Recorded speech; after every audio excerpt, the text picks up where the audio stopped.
하나님께서 이 말씀으로 우리에게 은혜 주시기를 소망합니다. 지난주에 우리나라 역사에 오랫동안 기억되고 또 회자될 만한 한 가지의 사건이 있었습니다. 작년 12월 3일 당시 윤석열 대통령의 불법적인 비상계엄 조치가 일어난 지 123일 만에 윤석열 대통령이 대통령직에서 파면되게 되었습니다.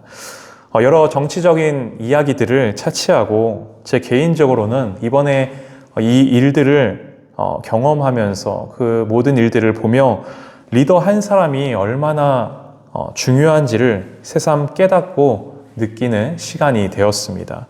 앞에 선 리더가 어떤 사람인지, 그 리더가 어떠한 생각과 가치관을 갖고 있는지, 리더가 자신이 책임지고 있는 공동체를 향해 어떠한 방향성을 갖고 있고, 또한 더 나아가 그 리더가 지금까지 어떠한 삶의 걸음으로 걸어왔는지에 따라 그 리더와 함께하고 그리고 그 리더를 따르는 이들에게 큰 영향을 끼치게 되는 거죠. 오늘 말씀에 보면 예수님께서 리더의 모습에 대해서 말씀을 해주시고 계십니다. 성경이 보여주는 리더의 모습은 세상이 원하고 세상이 요구하는 리더의 기준과는 많이 다름을 오늘 말씀을 통해 우리가 발견하게 됩니다. 여러분, 세상은 혼란하고 복잡하고 어렵고 힘든 시대일수록 강력한 리더십을 가진 사람을 원합니다. 선명한 비전을 갖고 있고 추진력을 갖고 있고 지금의 자신들의 문제를 마치 다 해결해 줄 것만 같은 그런 리더가 자신들의 앞에서 자신들을 강력하게 이끌어 주기를 원하는 거죠. 그런데 예수님은 리더로서 자신에 대해 그리고 우리가 가져야 할 리더의 모습에 대해 선한 목자로 비유하여 설명하십니다. 오늘 본문 말씀 11절에 보면 이렇게 말씀합니다. 제가 다시 읽도록 하겠습니다. 나는 선한 목자라 선한 목자는 양들을 위하여 목숨을 버리거니와 말씀합니다. 여러분, 목자는 목자인데 그냥 목자가 아니라 어떤 목자입니까? 선한 목자라 말씀합니다. 여기서 선하다는 말은 단순히 도덕적으로 옳다라는 그런 뜻을 갖고 있는 것이 아닙니다. 헬라어로 선하다는 말은 아름답다, 진실하다, 온전하다라는 의미를 담고 있습니다. 단순히 좋은 사람, 이 사람이 선한 사람, 좋은 사람이라는 의미를 넘어 그 존재 자체가 아름답고 그 존재 자체가 진실하고 온전한 사람을 의미하는 거죠. 때문에 예수님은 선한 목자의 제일된 기준, 가장 중요한 기준으로 양들을 위하여 자기 목숨을 버릴 수 있느냐에 대해 말씀하시는 겁니다. 선한 목자는 다른 어떤 능력과 기준보다도 양들을 위하여 목숨을 버릴 수 있느냐, 그것이 가장 중요하다 말씀하는 거죠. 여러분, 양을 치는 목자에게 양을 잘 칠 수 있는 전략, 양을 잘 치는 기술도 분명히 중요할 겁니다. 양을 어떻게 몰아가야 잘 몰아갈 수 있는지, 어떻게 하면 양을 잃지 않을 수 있는지 여러 가지 다양한 전략과 기술이 분명히 필요한 거죠. 하지만 이것은 필요 조건은 돼도 충분 조건은 되지 못하는 겁니다. 양을 치는 목자에게 가장 중요한 것, 절대로 없어서는 안 되는 것은 양을 위해 목숨까지도 내어줄 수 있는 그런 사랑이 있어야 하며 그 사랑을 가진 자가, 그런 사랑을 가진 목자가 바로 선한 목자다라고 말씀하시는 거죠. 여러분, 그런데요, 목숨을 버린다는 건 단순히 죽는다는 의미만을 갖고 있지 않습니다. 목숨을 버린다는 건 자신의 시간과 자신의 계획을 내려놓는 겁니다. 또한 자신의 평안과 자신이 갖고 있는 권리를 포기한다라는 의미를 담고 있는 거죠. 양들을 위해 나만을 위한, 자기 자신만을 위한 자기 중심성을 내려놓는 삶을 살아가는 것, 그것이 바로 선한 목자의 삶인 겁니다. 반대로 삭구는 양들을 위해 자신의 것을 내려놓을 생각이 없습니다. 그래서 삭구는 위험이 닥치면 어떻게 합니까? 바로 도망을 치는 겁니다. 왜냐하면 양은 자신의 이득과 자신의 계획, 자신의 평안, 자신의 권리를 지키기 위해 그것들을 얻기 위한 수단으로서밖에 존재하지 않기 때문인 거죠. 그래서 삭구는 양을 이용만 하는 겁니다. 여러분 여기까지의 말씀을 들으며 아마 마음속에 내가 그동안 경험했던 여러 리더의 모습들을 떠올리며 내가 경험해본 좋은 리더, 선한 목자와 같은 리더도 떠올리실 거고요. 또 혹은 사꾼 같은 리더의 모습도 떠올리실 수 있을 텐데요. 여러분 여기서 우리가 분명하게 기억해야 할 것은 이 땅에 사는 우리 모두는 특히 예수님을 믿는 우리 그리스도인들은요. 어떤 형태로든 리더로 살아가고 있는 겁니다. 우리 모두가 목자인 거죠. 가정에서는 부모로, 직장에서는 선배로, 교회에서는 섬기는 자로, 또한 함께 살아가는 이웃과 친구 사이에서도 누군가는 오늘도 우리를 바라보고 있는 겁니다. 우리가 어떤 선택을 하는지, 어떤 말을 건네는지, 그리고 어떠한 눈빛과 어떠한 얼굴빛을 갖고 살아가는지, 또 어떤 삶의 태도로 살아가는지를 오늘도 우리를 바라보고 있으며 우리에게 영향을 받고 있는 거죠. 그런 의미에서 오늘 말씀을 통해 우리는요, 누군가를 평가하고 판단하기보다 우리 스스로를 다시 한번 돌아봐야 하는 겁니다. 나는 선한 목자의 모습과 태도로 살아가고 있는 것인지, 아니면 혹시 사꾼의 모습처럼 그러한 태도로 살아가고 있지는 않은지 돌아봐야 하는 거죠. 여러분, 사꾼과 목자의 차이는 앞서 말씀드린 대로 다른 데서 차이가 나는 것이 아니라 바로 위기의 순간에 차이가 드러나게 됩니다. 목자는요, 양들의 고통 속으로 들어갑니다. 어둠 속에 있는 양들을 찾아 헤매이는 거죠. 반대로 사꾼은 양들의 어려움에 등을 돌려버립니다. 자기 안위를 먼저 챙기기 위해 양들에게 모든 책임을 전가시키고 양들을 버리고 떠나는 거죠. 요즘 인기리에 사람들에게 사랑을 받고 있는 한 드라마가 있습니다. 오늘 제목으로 제가 정하기도 한 폭삭 소가수다라는 드라마입니다. 저희 아내가 이 드라마만 보면은 그렇게 눈물을 흘려댑니다.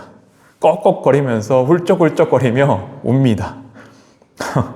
그런데 들어보니 저희 아내만 그런 게 아니라 여러 가정들의 남편들도 그렇게 이 드라마를 보면서 많이 운다고 하더군요. 저는 이 드라마를 아직 이제 초반에 몇 편밖에는 보지 못했는데요. 사람들이 왜 이렇게 이 드라마를 보면서 눈물을 흘리고 감동을 받는 것일까요? 드라마의 제목인 폭삭 소가수다는 제주도 방언으로 매우 수고하셨습니다. 정말 고생 많으셨습니다. 라는 뜻을 담고 있습니다. 이 제목에서와 같이 그 드라마 안에 우리가 경험하였던 그 엄마의 사랑 이야기가 담겨 있기 때문이지 않겠습니까? 엄마가 사랑하는 자녀를 위해 얼마나 많은 것을 포기했고, 얼마나 남몰래 눈물을 흘렸으며, 얼마나 깊이 사랑했는지를 느끼는 거죠. 여러분, 가정에서 어머니라는 존재를 통해 자녀에게로 그러한 사랑이 흘러갈 때 어머니는 그 가정의 선한 목자가 되는 겁니다.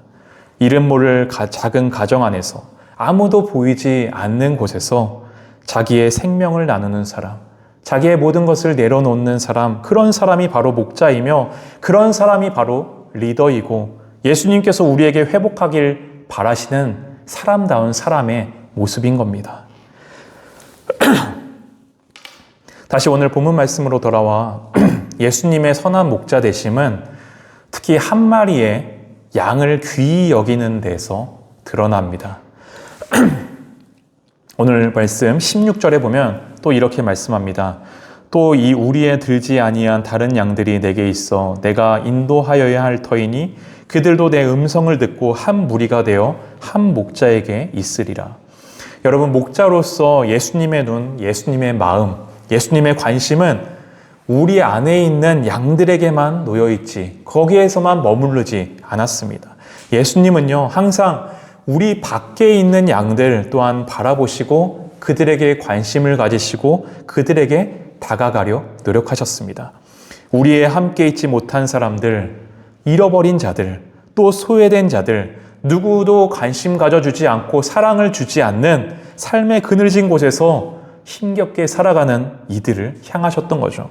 다시 말해 예수님께서 말씀하신 선한 목자의 삶은 이미 믿는 자들끼리만 서로 돌보고 이미 관계된 이들만을 챙기고 나와 익숙한 이들과만 어울리는 삶에 머무르는 것이 아닙니다. 선한 목자는요, 그 너머를 보는 겁니다.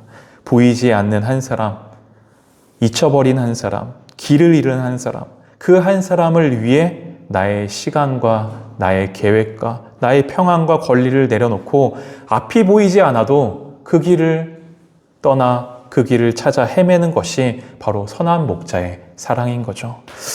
제가 이렇게 교회를 개척하여 시작하며 꿈꿨던 것이 바로 이것입니다. 저는 우리 교회를 통해 이미 열심히 교회를 잘 다니고 계신 분들이 우리 교회에 오기를 바라지 않습니다. 저는 아직 교회를 다니지 않거나 그리고 또 교회를 이전에 다녔지만 지금은 신앙과 하나님과 관계 가운데 멀어져 있는, 그래서 교회를 다니고 계시지 않는 분들, 그런 한 사람 한 사람이 우리와 함께하며 하나님을 발견하게 되고 믿음을 회복하고 하나님 나라를 함께 꿈꾸며 소망하며 함께 나아가는 그런 공동체가 되었으면 좋겠다라는 마음으로 이렇게 교회를 시작하게 되었습니다. 그래서요, 저희 교회는 그동안 교회 간판도 달지 않았습니다. 그 흔한 십자가도 달지 않았고요. 예배를 드릴 때도 될 수 있으면 너무 격식을 차린 양복이나 교회 가운을 입거나 하기보다 평상의 일상적인 복장을 하고 이렇게 예배를 인도하고 있습니다. 제가 교회 간판을 달고 싶지 않아서도 아니고요.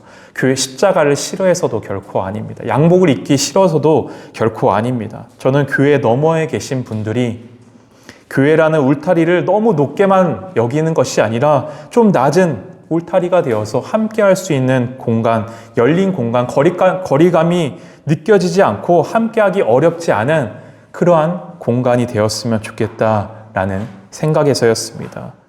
가벼운 마음으로 조금 더 함께할 수 있는 그런 공간이 되기를 소망하며 앞이 보이지 않아도 그렇게 한 걸음 한 걸음을 내딛어 걸어가는 거죠. 여러분, 우리의 삶 또한 자신의 울타리를 넘어 넓혀 우리가 그동안 해왔던 사랑의 그 경계선을 조금씩이라도 넓혀갈 수 있는 그런 우리 사람이 되었으면 좋겠습니다. 나만 알고 우리만 알며 자기 중심성 안에 머무는 것이 아니라 선한 목자가 되어주신 그 주님을 바라보며 우리 또한 그 너머에 있는 사람들을 바라보고 그들에게 마음을 두며 그들에게 관심을 두고 그들에게 주님의 사랑을 전하며 사는 그런 삶을 살아가야 하는 거죠. 이제 말씀을 마치고자 합니다. 여러분, 우리는 매일 선택의 갈림길 위에 서서 그렇게 살아갑니다. 선한 목자의 길, 그리고 사꾼의 길이 우리 앞에 항상 놓여 있습니다. 그 매일의 선택의 갈림길 위에서 하나님은 우리를 선한 목자의 길로 부르십니다. 여러분, 이것은 특별한 사명자, 특별한 사명을 가진 사람들만의 몫이 아닙니다. 가족과의 매일의 밥상 앞에서, 그리고 직장에서의 모든 선택 속에서, 친구와 이웃들과의 대화와 마주침 속에서 우리는 선한 목자의 길을 선택하고 그 길을 계속해서 묵묵히 걸어가야 하는 거죠. 여러분, 그 길만이 우리 주님께서 말씀하신 진짜 생명의 길이며 예수님께서 우리에게 보여주신 길이자 사람다운 사람의 길인 겁니다. 이번 한 주도 우리의 선한 목자가 되어주신 그 주님을 기억하며 자기의 것을 움켜쥐기보다 함께 나누고 손해를 두려워하기보다 사랑을 선택하며 눈에 보이는 결과보다 하나님의 뜻을 따르는 사람, 사랑을 위해 폭삭 속았수다, 그렇게 수고하고 헌신하며 내려놓을 수 있는 그런 한 걸음 한 걸음을 걸어가는 우리의 삶이 되기를, 또한 우리 교회가 되기를 간절히 소망합니다.